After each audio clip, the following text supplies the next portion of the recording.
क्या कभी आपने सोचा है कि अगर वक्त में पीछे जाया जा सके तो आप क्या करते? अपने बचपन में दोबारा जाना चाहते, या अपनी किसी गलती को ठीक करना चाहते, या मुस्तकबिल में जाकर अपनी किस्मत बदलना चाहते? ये सवाल सिर्फ फिल्मों में नहीं बल्कि साइंस की दुनिया में भी ज़ेरे बहस रहा है। आज की इस वीडियो में हम बात करेंगे कि क्या वक्त का सफर यानी टाइम ट्रैवल मुमकिन है? साइंस इस बारे में क्या कहती है? अगर मुमकिन है तो कैसे? टाइम ट्रैवल का तस्वर नया नहीं, कदीम फलसफे और मजहबी दास्तानों में भी वक्त से बाहर जाने की बातें की गई हैं। लेकिन जदीद दुनिया में ये आइडिया साइंसी फिक्शन फिल्मों और नॉवेल्स की वजह से मशहूर हुआ। Back to the Future, The Time Machine, Interstellar और एंड गेम जैसी फिल्में ऐसे कैरेक्टर्स पर बनी हैं जिन्होंने टाइम ट्रैवल किया हो। लेकिन सवाल ये है कि क्या ये सिर्फ कहानियों और फिल्मों की हद तक है? क्या वाकई टाइम ट्रैवल करना मुमकिन है?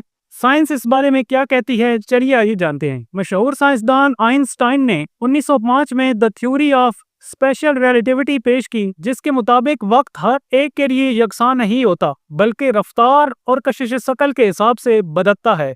जितना ज्यादा आपकी रफ्तार होगी, वक्त उतना आपके लिए सुस्त हो जाता है। इसे टाइम डिलेशन कहा जाता है। मिसाल के तौर पर अगर आप किसी स्पेसशिप में रोशनी की रफ्तार से सफर करते हैं तो जमीन पर 10 साल गुजर चुके होंगे, लेकिन आपके लिए सिर्फ 1 या 2 साल। यानी जब आप वापस जमीन पर आएंगे तो आप मुस्तकबिल में होंगे। ये कोई कहानियां नहीं बल्कि साबितशुदा साइंसी हकीकत है।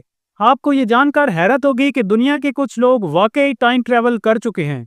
इंटरनेशनल स्पेस स्टेशन यानी ISS में मौजूद एस्ट्रोनॉट्स जमीन के गिर्द बहुत तेजी से घूमते हैं, तो उनके लिए वक्त थोड़ा सा सुस्त चलता है, और जब वो जमीन पर वापस आते हैं तो माइक्रो सेकंड्स के हिसाब से वो मुस्तकबिल में होते हैं। ये वक्त बहुत छोटा तो है, लेकिन साइंसी तौर पर साबितशुदा टाइम ट्रैवल है। ये तो मुस्तकबिल की बात हो गई। क्या माजी में भी जाना मुमकिन है? यहाँ साइंस को काफी मसाइल का सामना है। साइंसदानों ने वर्म होल्स का तस्वुर दिया है, जो कि खला में मौजूद सुरंगें हो सकती हैं जो वक्त और जगह का फासला मुख्तसर कर सकती हैं। लेकिन ये अभी महज नजरियात की हद तक है। वर्म होल्स को बनाने के लिए हमें ऐसी एनर्जी दरकार होगी जिसको नेगेटिव एनर्जी कहते हैं, जो फिलहाल सिर्फ तस्वुर में है।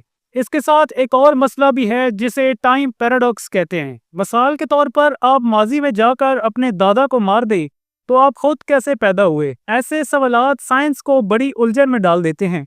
इसलिए साइंस फिलहाल माजी के टाइम ट्रैवल को नामुमकिन समझती है। कुछ साइंसदान क्वांटम मशीन में वक्त के सफर की थोड़ी सी उम्मीद देखते हैं। मिसाल के तौर पर मैनी वर्ल्ड्स इंटरप्रेटेशन, जिसके मुताबिक कायनात में हर फैसला एक नई शाख पैदा करता है। यानी अगर आप माजी में जाएं तो असल वक्त को बदलने के बजाय एक नया वक्त शुरू करते हैं। ये थ्योरीज दिलचस्प तो हैं, मगर अभी तक इनका कोई अमली सबूत नहीं है। हमने सिर्फ लैब लेवल पर बहुत छोटे ज़रात में कुछ ऐसे मनाजिर जरूर देखे हैं जो वक्त को मुतासिर करते हैं। तो दोस्तों, इस बात से क्या साबित होता है? क्या टाइम ट्रैवल मुमकिन है या नहीं? साइंस कहती है मुस्तकबिल की तरफ हाँ, नजरियाती तौर पर मुमकिन है, और थोड़ा सा ही सही, लेकिन हमने कर भी लिया है। और माजी की तरफ सफर फिलहाल सिर्फ एक तस्वुर और साइंस के लिए एक मुअम्मा है। लेकिन जैसे जैसे इंसान खला और वक्त को बेहतर समझने लगेगा, तब शायद वाकई एक दिन हम वक्त की दीवार को तोड़कर माजी या मुस्तकबिल में जा सके। अगर आपको मौका मिले तो आप कहां जाना चाहेंगे, माजी में या मुस्तकबिल में? हमें कमेंट्स बॉक्स में जरूर बताएं। वीडियो पसंद आई तो वीडियो को लाइक करें। मजीद इस तरह की अच्छी वीडियोस देखने के लिए हमारा चैनल सब्सक्राइब करें। मिलते हैं अगली किसी शानदार वीडियो में, तब तक के लिए वक्त के कह दियो